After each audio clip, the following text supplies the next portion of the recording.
All right, welcome back, fellow TFFL owners, to another TFFL webcast. It is Tuesday, October 3rd. We're in October already. Looking ahead to Week 5 action now. Not only are we in October, but we're into the middle of our season all of a sudden.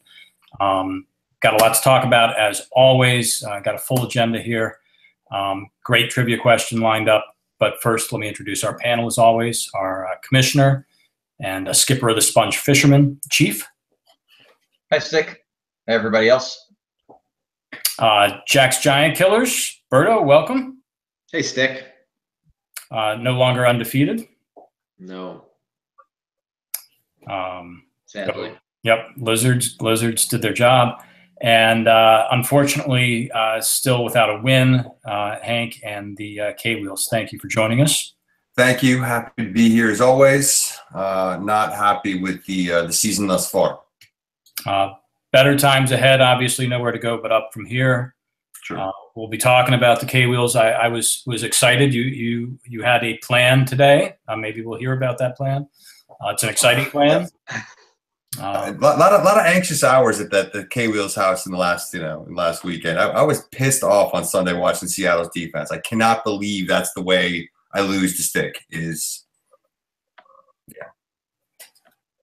a bad beat. I mean, let's be honest. You look at bad beats and how many times defenses score not one but two touchdowns.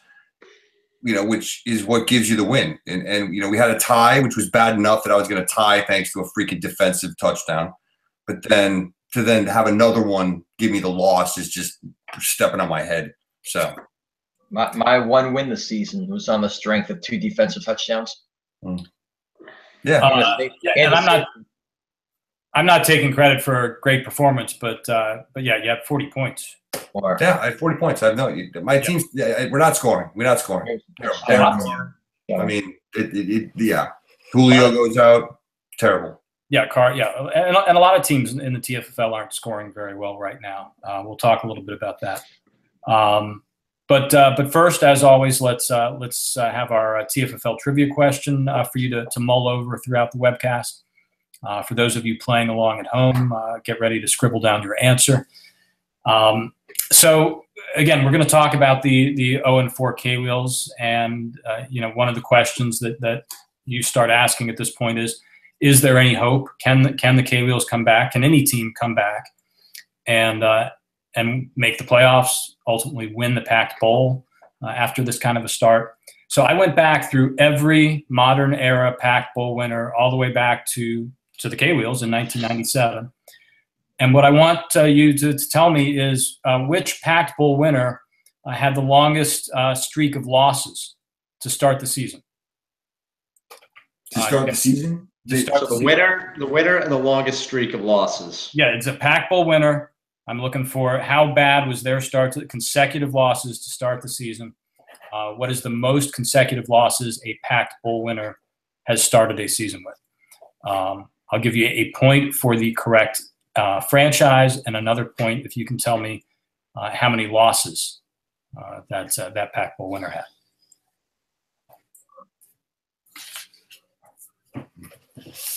Okay. And it may shed some light on the question of whether there's any hope for the K-Wheels to come all the way back this year. So Hank set us up here. Quick look at the standings. Again, we're 4 weeks in, heading into the middle of the season. Things starting to take shape a little bit. They are. And so let's recognize the good that's out there and to start with. And congratulations to our last undefeated team standing, the Hormel Hams. Standing there 4-0, looking good. We're looking at a bunch of 3-1 teams behind them, though, including two of our panel, the Aliens and the Giant Killers. Ampac and Beavers also feeling pretty good at 3-1. Senators and Fats, are straight average. They're right where we started the season. And then we have the not happy, but at least you have a win. And I'm feeling, melancholy myself. The Lizards, the Devils, the Mongols, and the Sponge. And then we have me, and it's pretty lonely at the bottom, pretty pissed off at the whole thing. So there you go for the standings after week 4. All right, so one thing jumped out at me looking at the standings real quick. The Hams are a great team. They're 4-0. They've withstood the loss of David Johnson. But here are the scores, and good for the Hams, because they have been a team that I think year in and year out has had often the most points scored against them, sometimes costing them playoff berths, despite having a great team. This year, in their 4 games, they have here's what has been scored against them: 31, 41, 33, 32. Great defense. Excellent defense. That defense scores 12 points a week. They might have won all 4 games against much higher scores, but nonetheless, the Hams, maybe getting some good karma coming their way finally.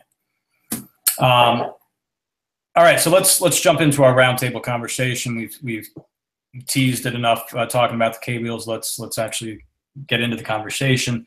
Are they done at 0-4? It's 0-4 with suddenly a medium-term injury to David Carr, out 2 to 6 weeks.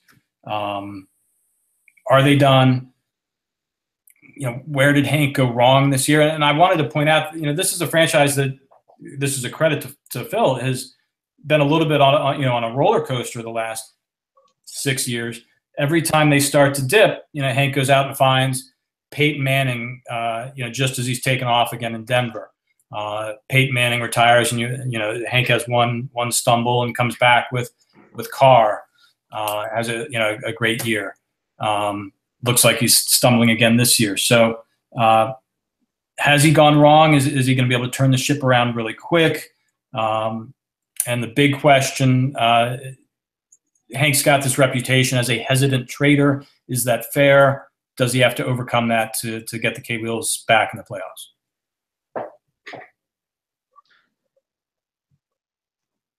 Well, define done. Does done mean not making the playoffs? Then yeah, I'll probably, I hate to say anybody's done 4 weeks into the season, but given the fact that Ralph's going to run away with that division, unless something drastic happens, right? Dalvin Cook injury aside, he's, at 0-4, chasing a wild card. He doesn't have a team that's going to score very many points. It's hard to see him bouncing back and winning, 9 games in a row, 8 of 9, to make the playoffs. Did he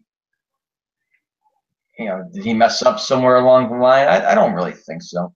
I mean, we've talked about his 2 Tennessee running back strategy a couple times on Webcast, and I think Bernard and I both say we weren't really a fan of that kind of strategy. But there's a limit to what you can do, what trades you can make. I'm sorry, Stick? And I don't think the Tennessee running backs are really an issue right now. They might not be. I haven't really looked in depth into the thing. So yeah, it's hard to say. He had a good draft. Maybe not, setting new records for, best draft ever, but nothing you say, God, what was he thinking? It was a perfectly fine draft. The trading spot, you're right on the money. When you sent that agenda, I was trying to think of the last trade I was able to make with Hank. And I think it was in the stem cells days. So does he have a reputation? Yes. Is it well-deserved? Yes. Is that necessarily a bad thing? I don't know. Let me say this, because I don't know if I'll get a chance to say it later. It's only tangentially related to this question. We talk about the impacts going from, first-round pick to a legitimate Pac Bowl contender. Well, this was Hank about 5 years ago. Hank was a terrible team, and then he put together that 4-headed monster running back of Spiller, Martin, Charles, and another guy I'm forgetting right now, and got Peyton Manning there. And he went from, maybe didn't draft first, maybe drafted second or something like that. And everybody thought it was going to be a 3 or 4 year rebuilding process. He was in next year, as a semifinalist, I think. So he clearly knows what he's doing to some extent. Right now, he's stuck with a team that can't score, but he's not the only one. So I'll say this: 7-2. I don't see it happening, and I think to Chief's point with the resurgence, and honestly, the Killers aren't very good right now, but we're 3-1, and that's a another team he's got to leap over as well.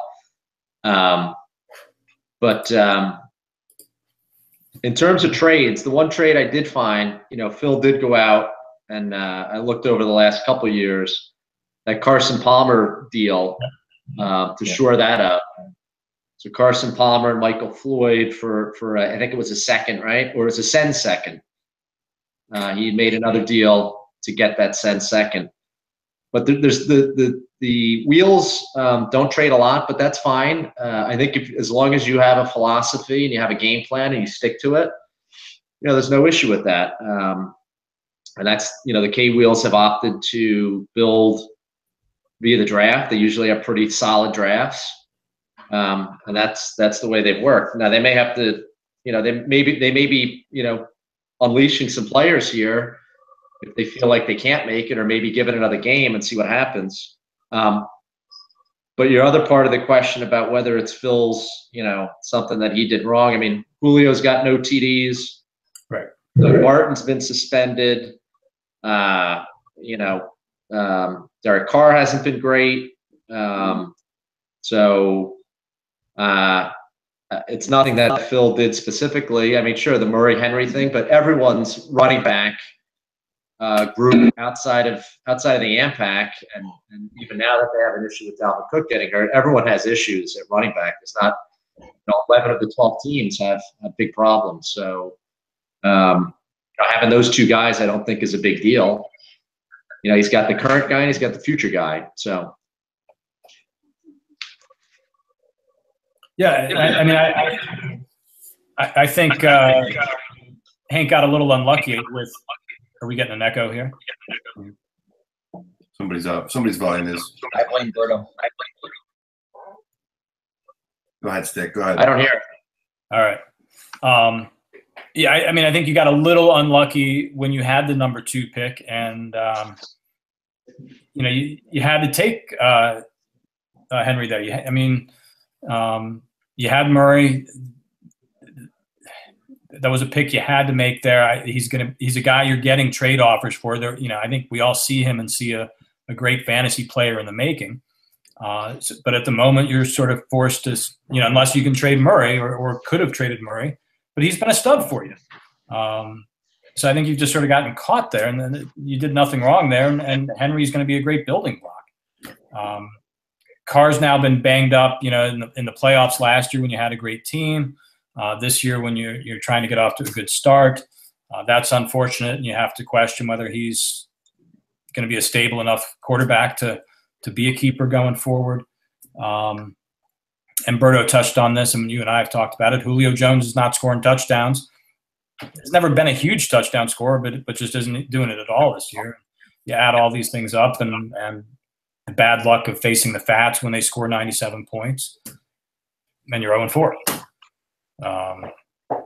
But you've got a plan. Well, yeah. Look, we all spend way too much time thinking about this, and I am chiefly guilty among them that this matters to my psyche way too much.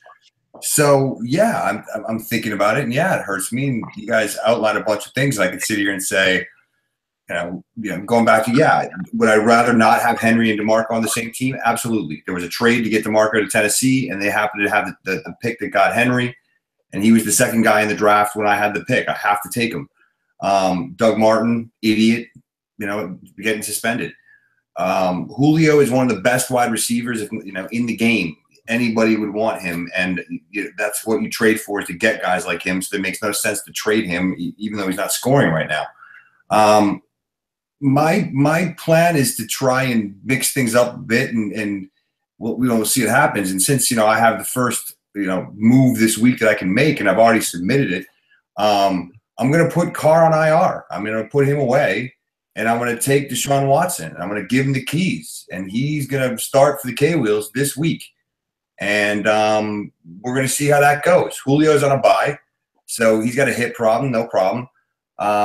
Doug Martin is back. Doug Martin's going to play Thursday night. I have no idea what he's going to do, but he's going to play. So we're going to win starting now, or we're going to flame out dramatically, and it's going to be one or the other. And if it starts to be the other, well, then I've got a couple of guys, DeMarco Murray, and maybe Doug Martin. Let's see if Tyrell Williams keeps playing well. That might be interesting trade targets for people to acquire as they want to make a stronger playoff run. So we have a plan, and we're going to try and execute it. And come what may.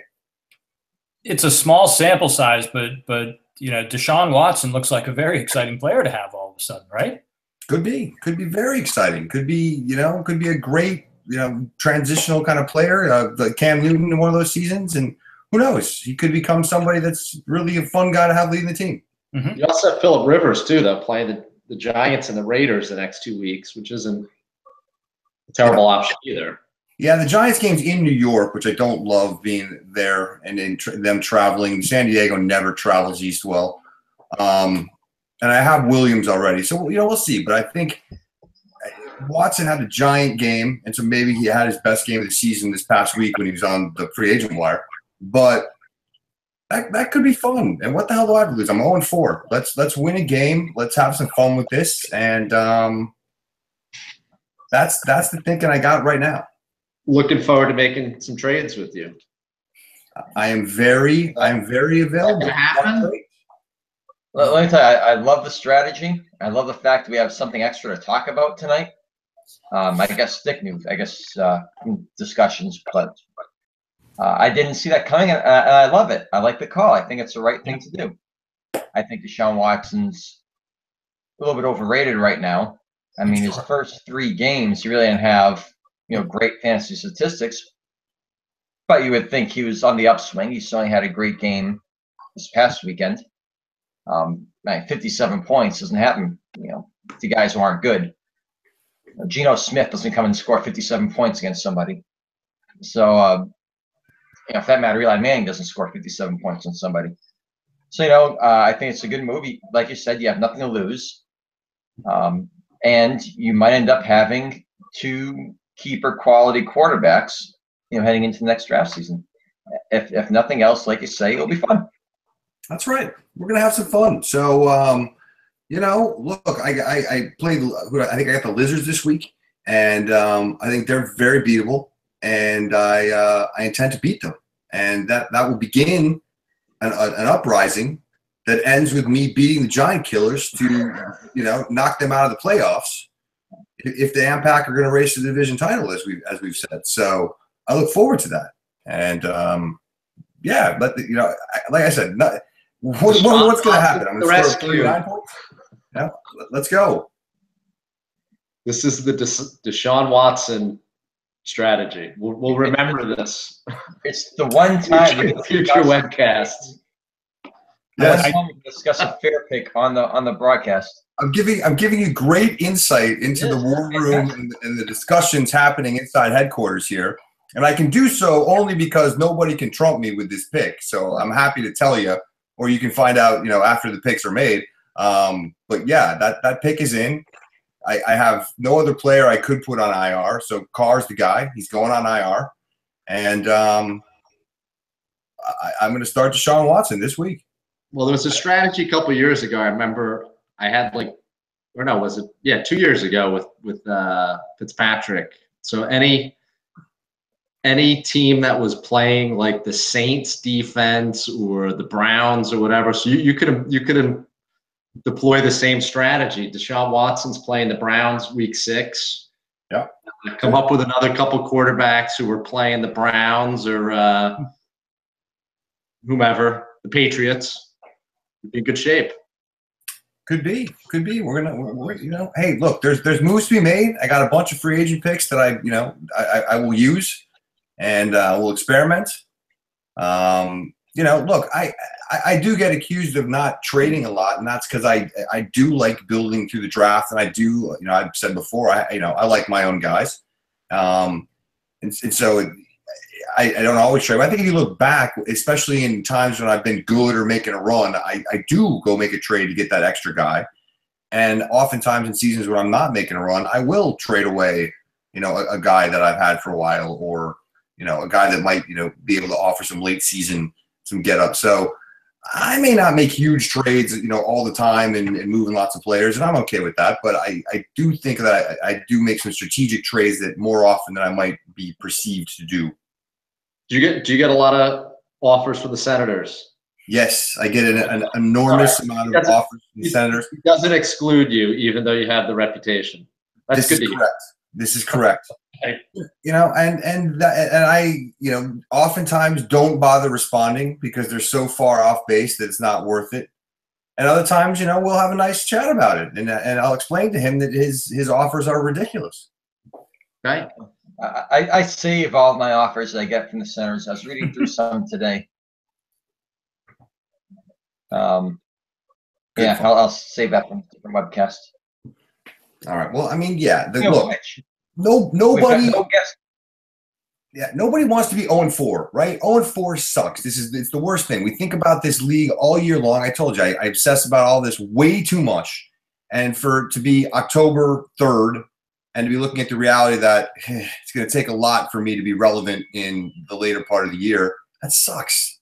But what are you going to do? I'm going to try and bring it back and rebuild. And if not for right now, then for years ahead, let's play. Not to give away the trivia answer, but I did have 0-4 as that team. So we'll see before we get back to that. But yeah, I don't know what the answer is on that, but I guessed it was 0-5, thinking that maybe I still have a chance that I wouldn't be the worst team to come back and make the playoffs. Well, even if it's 0-4, you still got a chance too. Still right there. It's been done. But we'll get to that later. At the risk of focusing on Deshaun Watson too much, I did tell Phil today I'm kind of regretting that I didn't pick him up last week. As Chief knows, I grabbed Will Fuller, and I think I had Deshaun Watson number 3 on my list. But I pondered actually picking up the duo of Fuller and Watson. If you've read anything about Watson, certainly in the last week, we've all probably read about him giving away his first game check. But even going back before the draft, this guy is apparently, from the moment he steps on campus, the moment he, stepped in with the Texans, he's the leader. You can remember Dabo Swinney, I think, was saying that, and yes, he's his college head coach, but was saying this guy is the Michael Jordan of this draft. And, if you don't take him number 1 overall, you're going to regret it. He will be that good. And again, 2 weeks in, 3 weeks in, whatever. It's easy to get overly excited, but he looks really good. He's got young weapons there with Hopkins, Miller, Foreman, Fuller. He could be good this year, and he could be, even better than Derek Carr in the long term for you. Let's hope so. If Something to be excited about at least for 1 week. Yes, I'll be excited about it for 1 week, and we'll reconvene next week and see if we're still excited or not. Good for you. All right. Is this video messing up right now, or just mine? It's a little laggy, but I think that's just probably because of internet buffering. I'll bet it plays fine. We'll see. See all right. But I'm getting very non-smooth video right now. It's a little choppy. But just to go back to Watson, I mean, there's a lot to still be excited about with Carr, though. And, don't lose sight of that. I mean, he's still exciting, and they got a good offense, and they got good players. He just had a rough start. So. Yes. Look, Carr is still, I think, a very good young quarterback prospect, and hopefully this back thing isn't a problem. But as Stick said, he was also hurt last year when I needed him. And he's, has shown a little bit of a tendency to get dinged. Look, I hope he comes back and is awesome, and I would love to have a quarterback controversy. All right, as Hank just said a moment ago, it sucks to be sitting here October 3rd and already feel like you know where your season is headed, especially if it's headed in the wrong direction. Doesn't suck so much if you're 4-0. But I want to talk about the importance of getting out to a great start. I feel like this is a topic that is, or maybe even a trend, something that more and more owners are focusing on. I think in years past, we've talked about how much each of us tries to plot, year-end strategy, making sure we've got guys with great matchups week 13 and then on into the playoffs weeks 14 through 16. We may have talked about the importance of getting out to a great start, but let's talk about it again.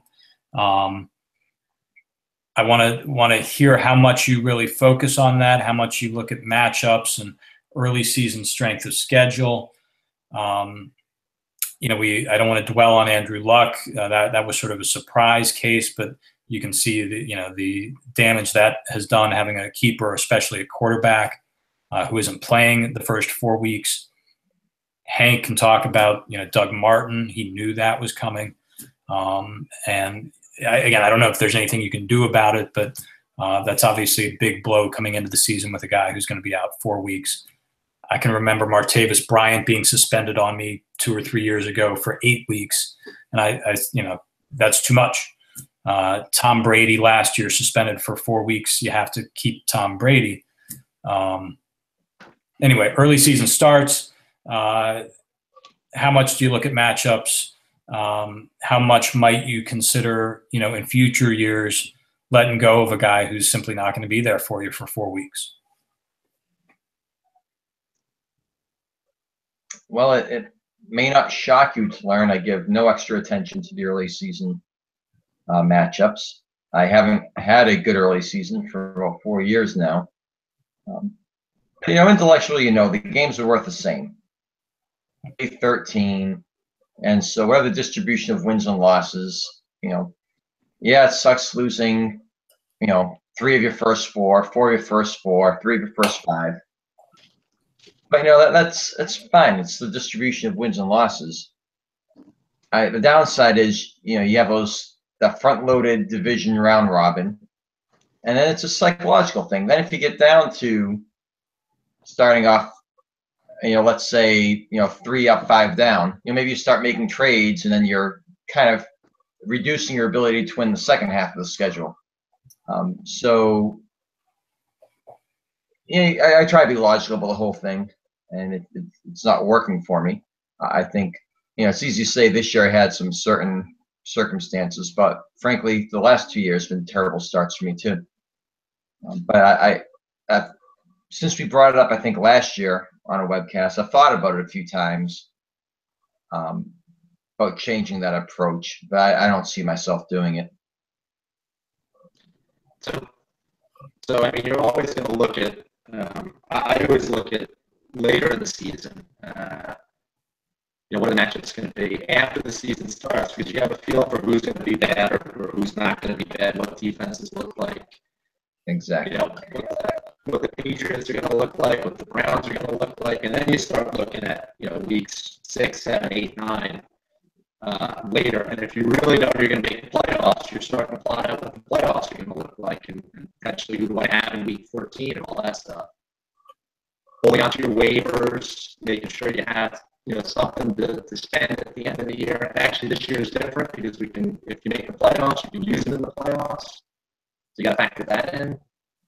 And I think you hit the nail on the head. If a player's marginal, Terrence West gets hurt at the end of August, well, he's not a keeper. If he's going to be out for 4 weeks. Versus Andrew Luck, who you're going to hold on to no matter what. So, are they a marginal player or a keeper, or are they, key to your franchise?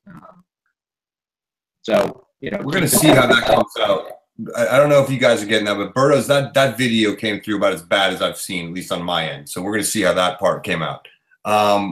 Just quickly on this, I spent zero time looking at the first few weeks. I think I look at bye weeks and I look at how bad those things are and what those matchups look like, and may draft people if they have a better matchup during a given bye week where it might be hurt. But yeah, like Chief said, maybe that's something I need to spend more time on based on my early season prowess this year. I do look at a little bit about which divisions are playing other divisions. And so that if there's, the NFC, South might end up playing the AFC North, getting a couple of games against the Bengals and the Browns, and that might line up better. But casually, that's not a huge factor of how I'm thinking about things.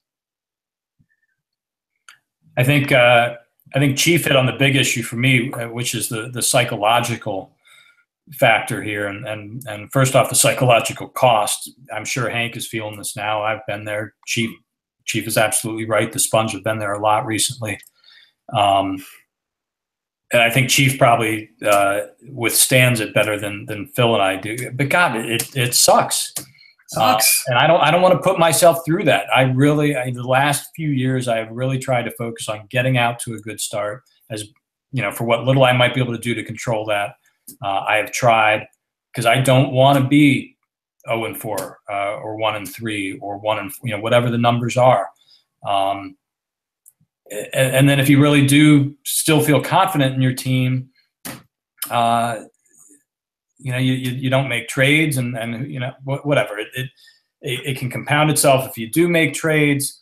It's just a bad spot to be in. The panic button's not that far away, and it's much better to be in the driver's seat. And so I look at matchups. I also go out of my way to I overweighted Austin Hooper this year. I liked him. I think a lot of people thought he was a good young tight end, but I wanted to be able to play him week 1 against Matt Ryan and the Giant Killers. It didn't get me the win. I kind of got screwed in week 1 with Jay Ajayi and Devontae Parker on an unexpected bye. But Hooper could have been a good factor. 70-yard TD or whatever it was.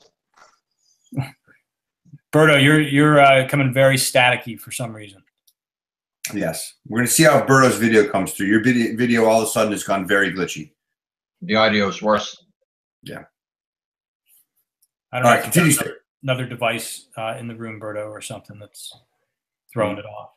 All right, let's go on to another topic. Let's talk about real quick. The Devils' 2 quarterback strategy was something I wanted to make sure we revisited before the season got too far away from us.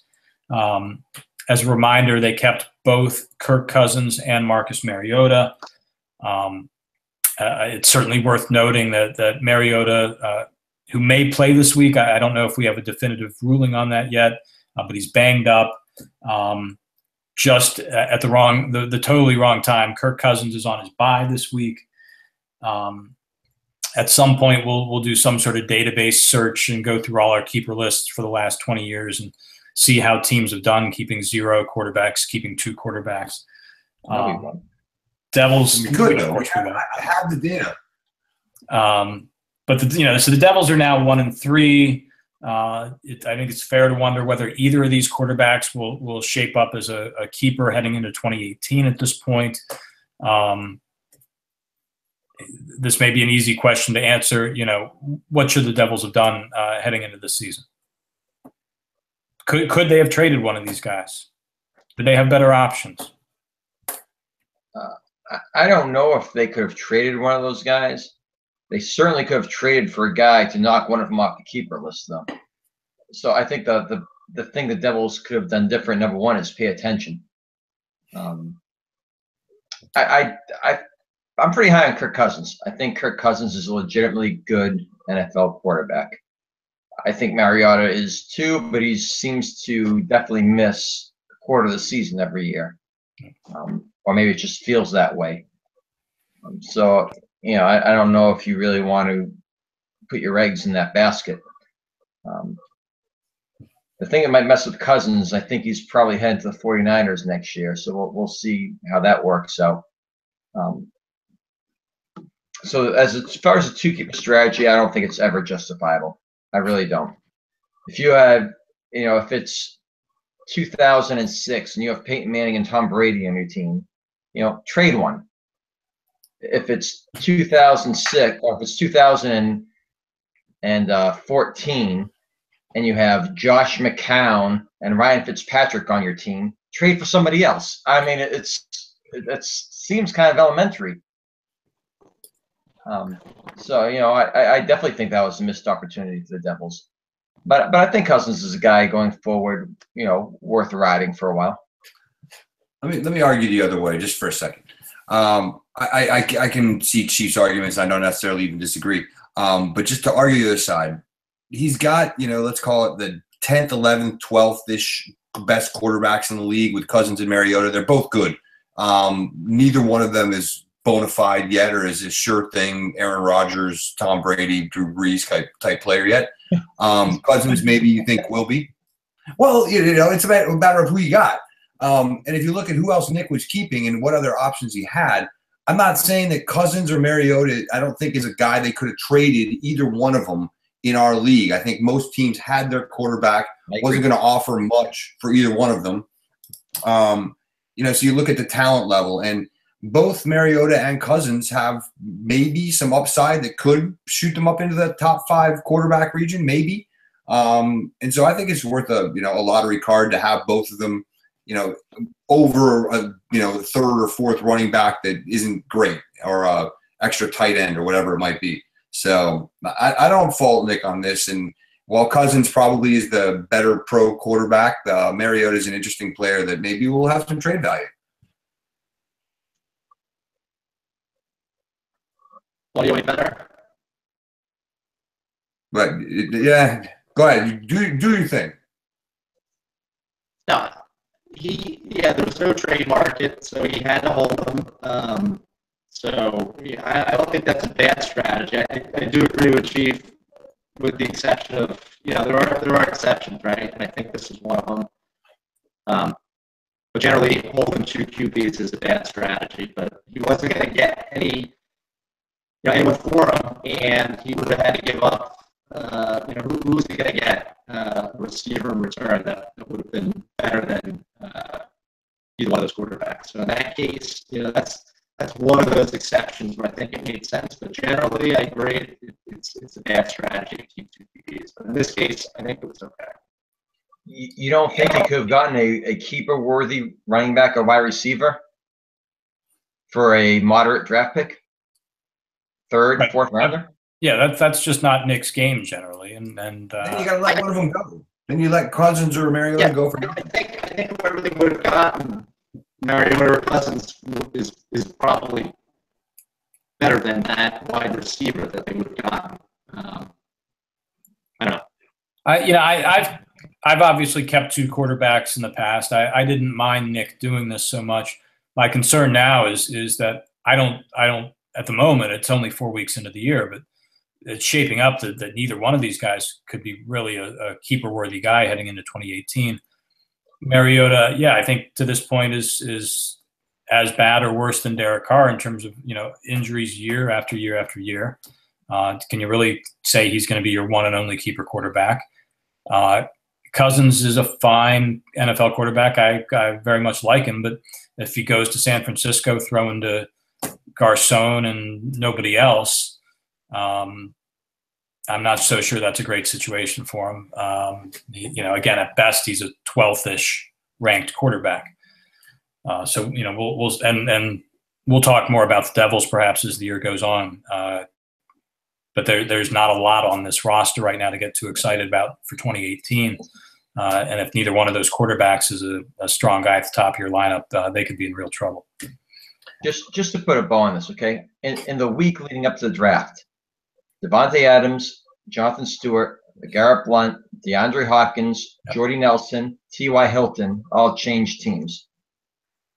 And you're going to tell me you'd rather have the 2 quarterbacks they have instead of making a trade for a guy like that? Well, I think it's that coupled with having to give one of them up. So it's giving up the draft pick plus giving up Mariota. Maybe you're both right. Maybe he doesn't give up one of the quarterbacks. I'm guessing without his keeper list in front of me, one of those 5 other keepers might have been worth dropping for. That's what I was going to say too. There's other players on that team that maybe you don't hold on to. Yeah, fair enough. That's a whole different discussion. We were talking about just the 2 quarterbacks. Right. They get rid of one of them. Because I think what we said on some of the webcasts prior to the season starting was how bad the keeper list was for the Devils, but not necessarily about those 2 quarterbacks. It was everything else. Yeah. Okay. Well, that I can co-sign. Sure. All right. I had one more roundtable topic, but I think I'm going to save that for next week before we go on for too long here. No. We're only 40 minutes in. All right, you want to get to it? Let's do it. So I don't know why I was staring at the roster grid, probably looking at some trade options, and it jumped out at me that the Senators came out of the draft, I think, with only 5 running backs. They certainly only have 5 running backs on their roster now, compounded by the fact that one of those guys, Chris Carson, is suddenly out for the year. So they're down to 4 active running backs. They're really the only franchise to that degree on the running back side of the equation. But on the receiver side, we got several franchises. I think Jack's Giant Killers included, certainly the Aliens included, that came out of the draft or now only have 5 receivers. The Aliens actually have gotten up to 6 with the free agent signing last week of Will Fuller. Unfortunately, one of those guys is Allen Robinson out for the year. Another is Jordan Matthews, now out for half the season. So we really only have 4 active receivers. Heading into the bye weeks, I think this is maybe another simple question to answer, but put it to a degree. How big of a mistake is it for franchises to be this thin at these positions? And is there a big difference in your mind between being thin at running back and thin at receiver? Receiver, tight end free agency. Like a Jason Witten, like I don't even know, I want to read the FA picks. They're available. I want more wide receivers. And I was fortunate they all stayed healthy. And I had a tight end that was an every week starter. I think it was Tony Gonzalez or something. But yeah, I think I can't imagine anybody doing that with a running back. That just seems a little reckless given the injury rate on those guys. And when you do draft 4 or 5, one of them's probably handcuffed to one of the other ones to insure him. So on a bye week, that's not really helping you much. So you maybe load up on the extra tight end or reach for a really good tight end. I don't think it's a huge deal if you end up with 5 wide receivers, assuming you have a tight end you can play to. And they're available. The tight end piece of it does kind of swing things in terms of how that works out. If you've got a tight end, and Kramer's got 2 of them, but if you got a tight end you're going to play every week like Jordan Reed for him, that's an extra running back, so that makes 6. Jordan Reed is the most overrated fantasy tight end. You cannot keep him because you don't know he's going to play more than 5 games.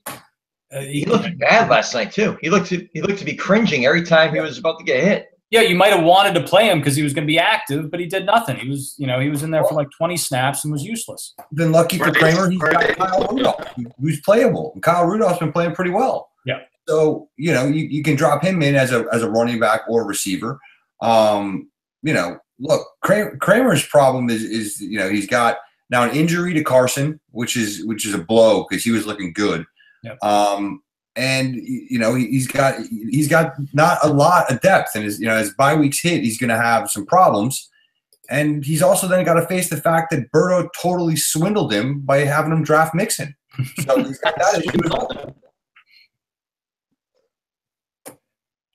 Yeah, I swindled him somehow. I had no worse in that race. But listen, the tight end, a bunch of teams have 2 tight ends. So the K-Wheels have none. I'll tell you what, I'm starting to rethink the 2 kicker, 2 defense to make up for the bye. I know a lot of teams are ahead of that already and make their trades. And the Giacco brothers have their deal worked out in preseason or whatever. So you could lose a player there and start to rethink that maybe for next year. I think having 5 running backs, I think Chief said it, is irresponsible. I agree with that. But I think on wide receiver you can get away with it, and those are the guys you're going to pick up on the waiver wire. It's going to be receivers usually. I think Chief called it reckless. Reckless. Well, the Senators certainly are reckless. That's true. I love how we repeatedly bash one of our most loyal listeners. Well, we want to make sure he's watching. We want to keep him engaged. He's talking about him. He is tentatively scheduled to guest in 2 weeks. Excellent. Look forward to that. That's sweeps week, right? Sweeps week. We get the Senators. The AMPAC is tentatively scheduled for next week. Nice. But looking down the list, and it's not a great list, of available receivers right now. You're looking at guys like Jermaine Kearse. You're looking at guys like Danny Amendola. Bruce Ellington, Ryan Grant, Kenny Stills, Mike Wallace. Terrence Williams. They're not going to win you any championships on their own, but they're startable for a week to cover for an injury, a shorter injury, a bye week. Charles Clay, Cameron Brate, Jared Cook, a few of the tight ends are available. I cringe to think what's available on the running back market right now. But the highest scoring guy there is Chris Ivory with 8 points in the season. If you're going to go light, I don't even know who one of the Austin other Eckler is. Deion Lewis, Kerwin Williams, who was just released, Fozzie Whitaker.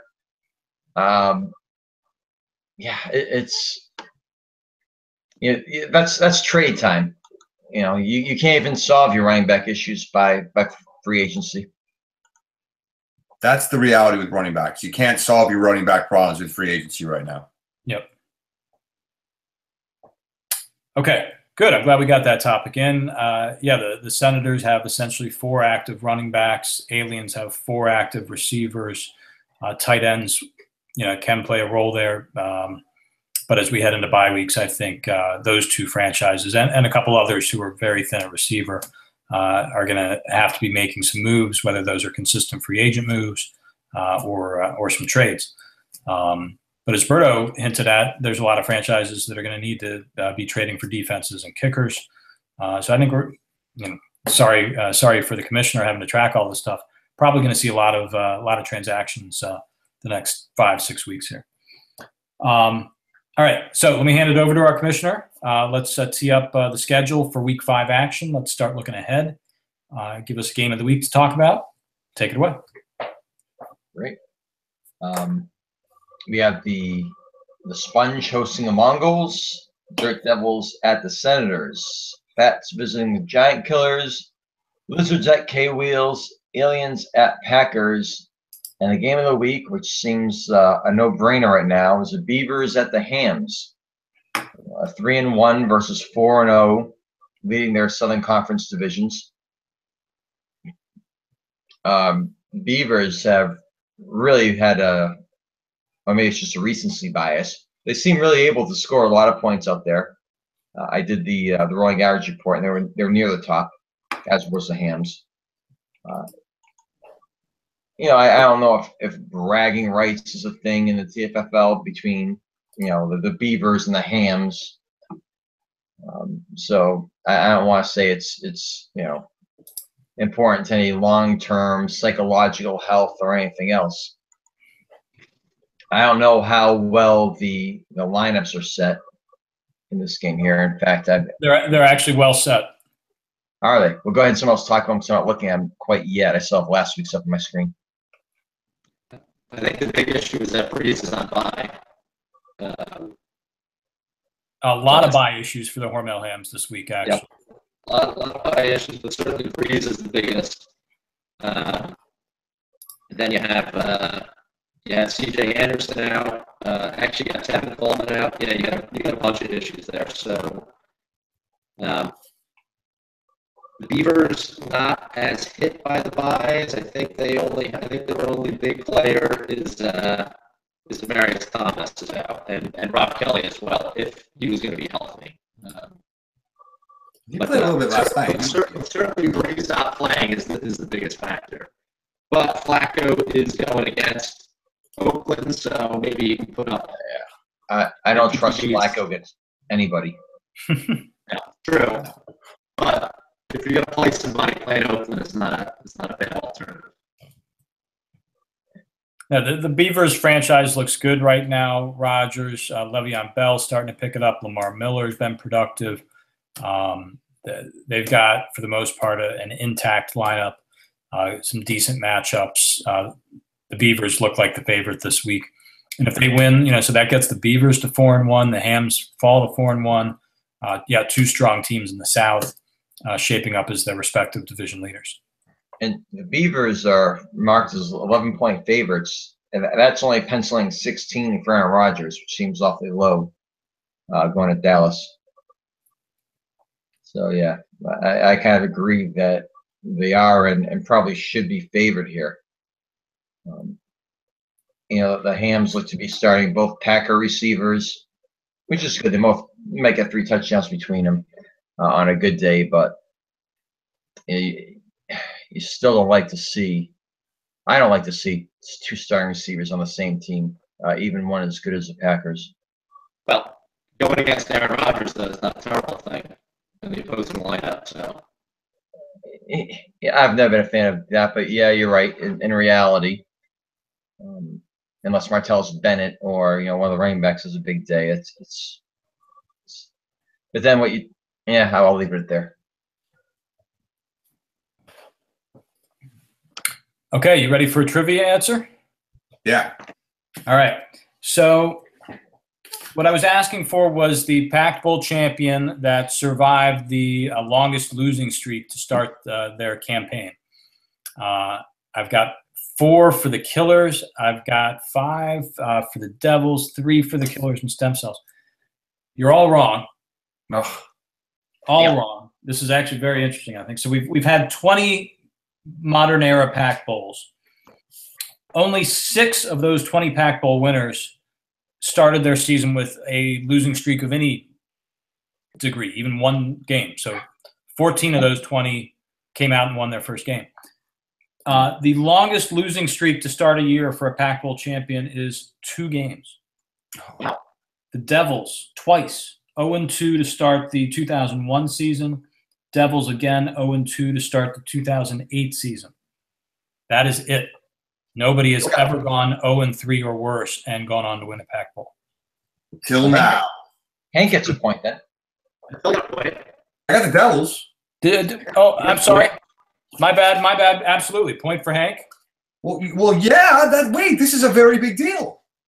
I overlooked that. I'm sorry. Although 5 should make you lose a point. See, Phil, if you had pitched, it could have said that was going to be worth 2, but you complained. So why is that not worth 12?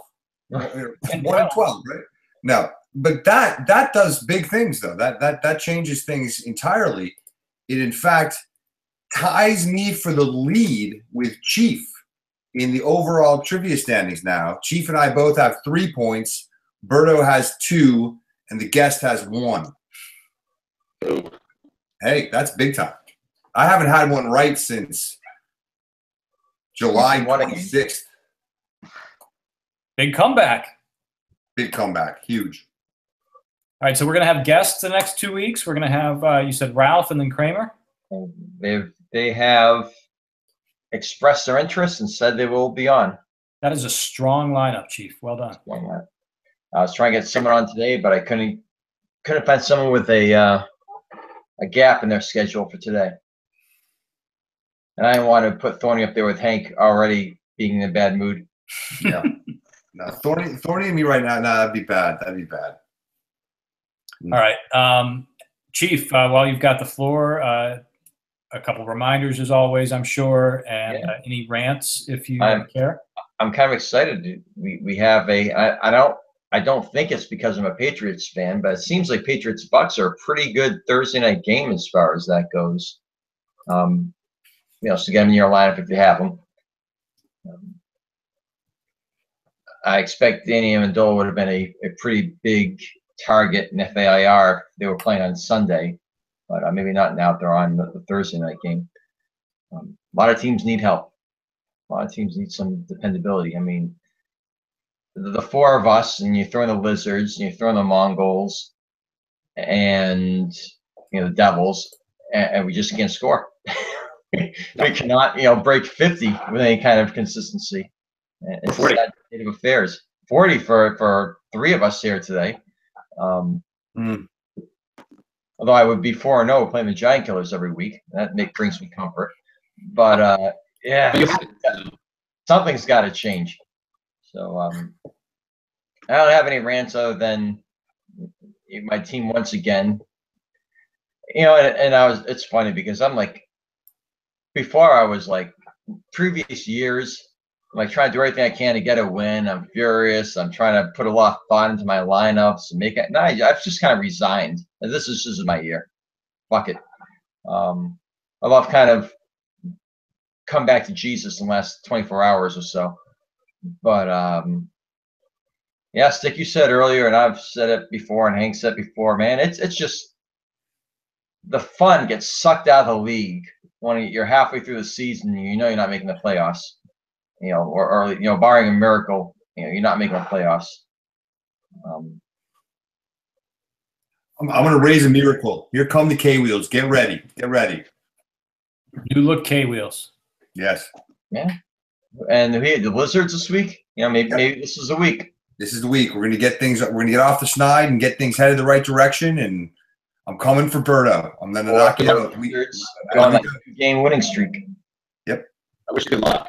Beat the Lizards. And you know, the Fats lead the division with a 2-2 record. Oh, no, I'm sorry, Aliens are 3-1 still, despite their scoring woes. So yeah, Lizards win. They're right back in this thing at 2-2. So that's all I got. Stick, why don't you wrap us up? All right. Yeah. I mean, I think we're still a little too early to start framing things as a playoff race. But you know, looking at the standings right now, a 2-2 team would be in as a wild card. That's not a surprise. But obviously, any of the 1 and 3 teams, and even a team at 0-4 like the K-Wheels, just 2 games out of a playoff spot right now. Chief, your season, you know, you just resigned yourself to not making the playoffs this year. But if you win this week and get to 2-3, Andrew Luck coming back in a week or two, I think your outlook changes in a hurry with a win this weekend. Sure. That's the great thing about what we do. So good luck to everybody this weekend. Hope you're all happy. You know, come Sunday evening next week. Good luck. We'll see some action on Thursday night with the Patriots and the Buccaneers. So you know, 48 hours from now, Week 5 starts. Good luck to everybody. Let's hope, but we all turn things around in the scoring department, and especially in Hank's case, start winning some games. Enjoy Deshaun Watson, and we'll see you all here next week. Best of luck. Take care. Yankees suck. Yeah, Yankees suck. They're gonna win though. They're gonna win. Are they?